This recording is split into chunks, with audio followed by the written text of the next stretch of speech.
आज आज हम लोग विटामिन के बारे में बात करते हैं कि विटामिन विटामिन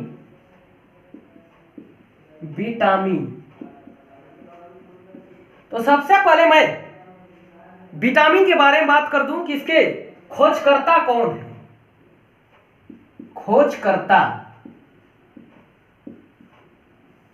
खोजकर्ता एन आई लुलीन।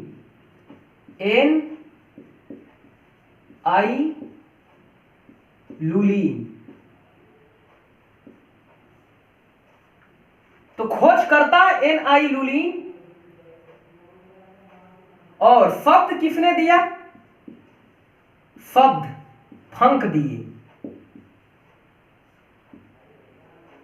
तो यहां पर दो सवाल खड़े हो गए कि विटामिन के खोजकर्ता पूछ लिया जाएगा तो एन आई लुलीन होगा और शब्द किसने दिया? तो फंक दिया। तो हम इसको फंक को कैसे याद करें? मान लीजिए कोई चिड़िया है, वह विटामिन ले लिया, पी लिया, तो उसके पंख आ गए, उग गए, तो पंख से हम याद कर लेंगे फंक। देखिए, विटामिन एक जटिल कार्बनिक पदार्थ होता है, जो कि ये जटिल पदार्थ है तो क्या करेंगे? तो हमारे शरीर के प्रतिरोधक क्षमता को मजबूत करते हैं। विटामिन क्या है? एक जटिल कार्बनिक पदार्थ है। तो इसके लिए क्या है, ये पदार्थ क्या करेंगे? ये हमारे प्रतिरोधक क्षमता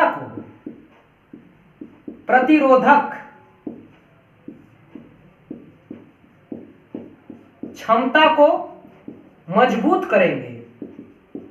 जैसे हमें चोट लग जाता है तो हमारे शरीर से ब्लड स्राव होने लगते हैं, बहने लगते हैं, तो खून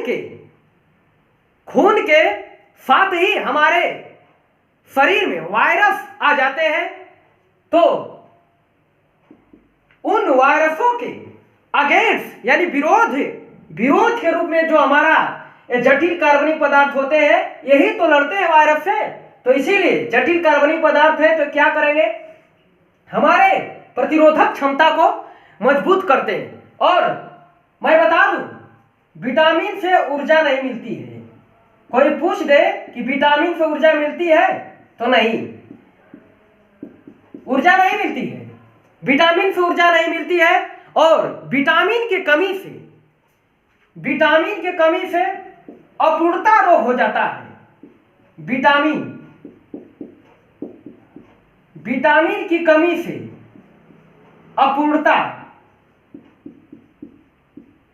अपूर्णता रोग हो जाता है। और मैं बता दूं, घुलनशीलता के आधार पर इसको बोलते हैं डिफिशियंसी डिसीज। अपूर्णता रोग को डिफिशियंसी डिसीज या डिजीज भी बोल देते हैं। तो विटामिन की कमी से अपूर्णता रोग हो जाती है। और घुलनशीलता के आधार पर विटामिन को हम दो भागों में बांटते हैं। घुलनशीलता के आधार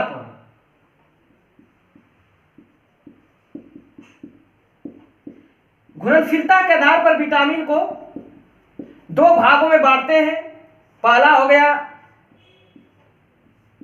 जल में घुलनशील विटामिन और दूसरा हो गया वसा में घुलनशील विटामिन। तो जल में कौन कौन आएंगे? तो इसमें आते हैं बी और सी, और वसा में ए, डी, ई, के। कैसे हम याद कर? सबसे पहले तो हम जितने भी विटामिन है ए, डी, ई, के, बी, सी, इतना हमें दिमाग में रहना चाहिए। और हम कैसे पता करें कि जल में घुलनशील विटामिन बी, सी है और वसा में घुलनशील विटामिन ए, डी, ई, के होते हैं? तो जल देखिए, एक आता है आरबीसी और एक होता है डब्ल्यूबीसी। तो इसमें आरबीसी से मतलब नहीं है, डब्ल्यूबीसी से ध्यान देना है। डब्ल्यू का मतलब होगा वाटर मतलब पानी या जल, और वाटर में क्या है? बीसी छिपा है। तो जल में घुलनशील विटामिन कौन हो गया? बीसी। तो हम यहां से डब्ल्यूबीसी से पकड़ लेंगे कि जल में घुलनशील विटामिन बीसी होता है। अब बात करते हैं इन विटामिनों का केमिकल नेम भी पूछ लिया जाता है कि ए का रासायनिक नाम क्या है, डी का रासायनिक नाम है, तो केमिकल नेम के ऊपर हम चलते हैं।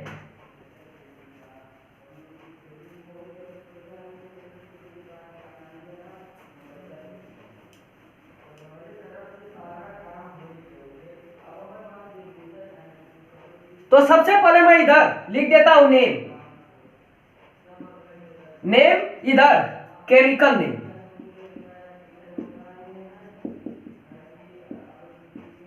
रासायनिक नाम, रासायनिक नाम।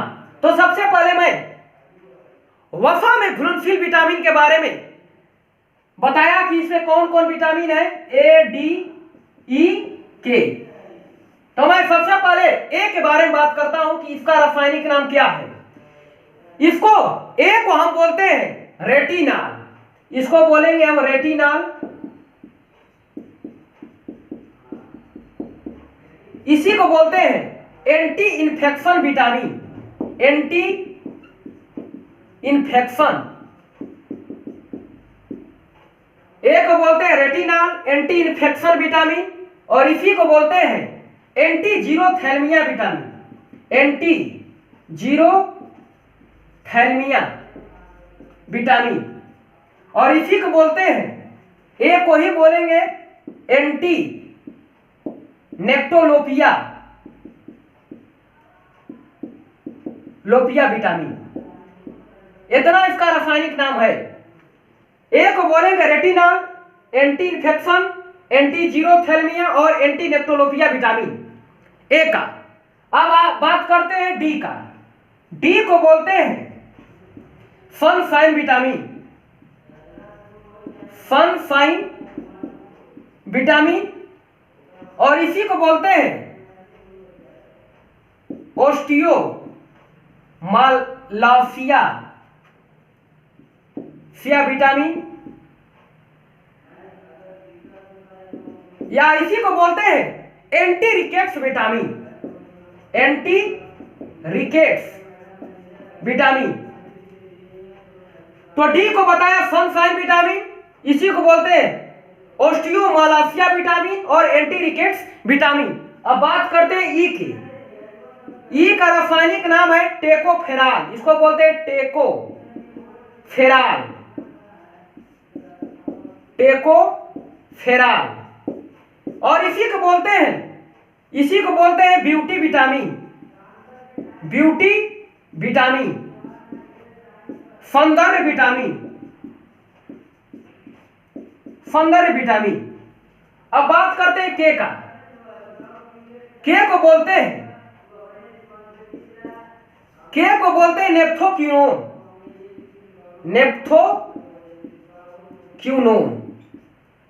तो मैंने यहां पर वसा में जितने भी घुलनशील विटामिन है उनका मैंने केमिकल नेम लिख दिया। ए को कहते हैं रेटिनॉल या एंटी इन्फेक्शन या एंटी जीरोथैल्मिया या एंटी नेक्टोलोपिया विटामिन। डी को सनशाइन विटामिन या ओस्टियोमालासिया विटामिन या एंटी रिकेट्स विटामिन, और ई को बोलते हैं टेकोफेराल या सौंदर्य विटामिन, और के को नेप्थोक्विनोन, और ई को बोलते हैं, एक और नाम है ई का, anti sterility vitamin, anti sterility vitamin. अब मैं बात करता हूं जल में घुलनशील विटामिन कौन कौन है, उनका केमिकल नेम देखते हैं। जल में घुलनशील विटामिन,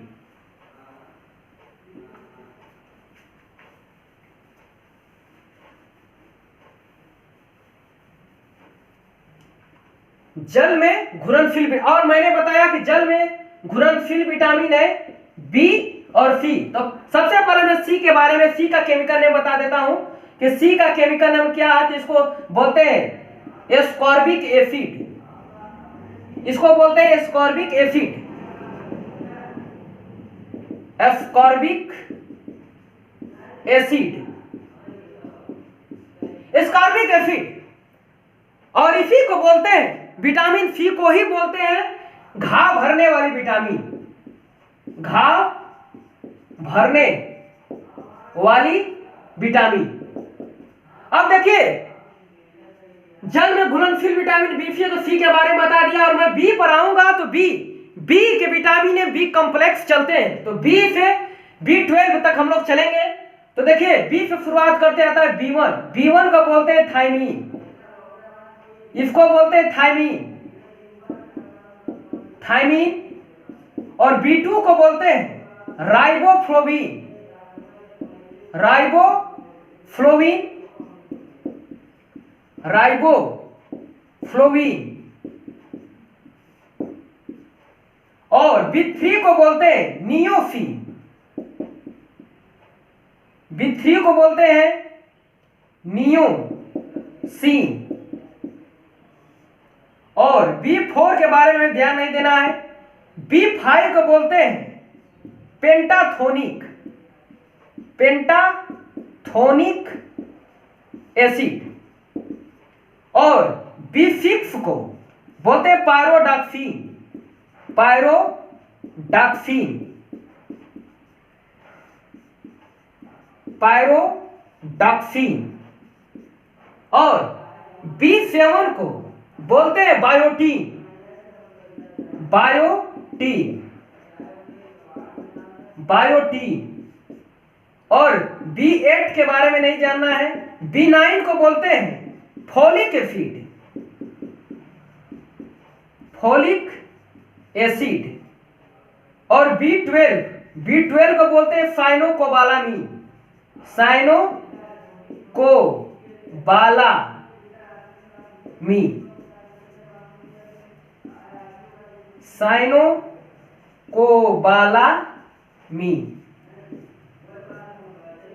साइनोकोबालामीन। तो जितने भी जल में घुलनशील विटामिन है मैंने उनका केमिकल नेम लिख दिया। सी को स्कॉर्बिक एसिड या घाव भरने वाले विटामिन, B1 को थायमीन, B2 को राइबोफ्लोविन, B3 को नियोसिन, B4 के बारे में नहीं जाना है, B5 को पेंटाथोनिक एसिड, B6 को पायरोडॉक्सिन, B7 को बायोटीन, B9 को फोलिक एसिड, B12 को साइनोकोबालामीन। तो मैंने विटामिन के बारे में उनके खोजकर्ता शब्द किसने दिया, एक जटिल कार्बनिक पदार्थ होते हैं, विटामिन की कमी से अपूर्णता रोग हो जाते हैं, और केमिकल नेम सारे बताया। और मैं विटामिन के से होने वाली जितने भी बीमारी है और उनसे हम कैसे बचें, मैं उनके स्रोत के बारे में भी अगले वीडियो में बात करूंगा।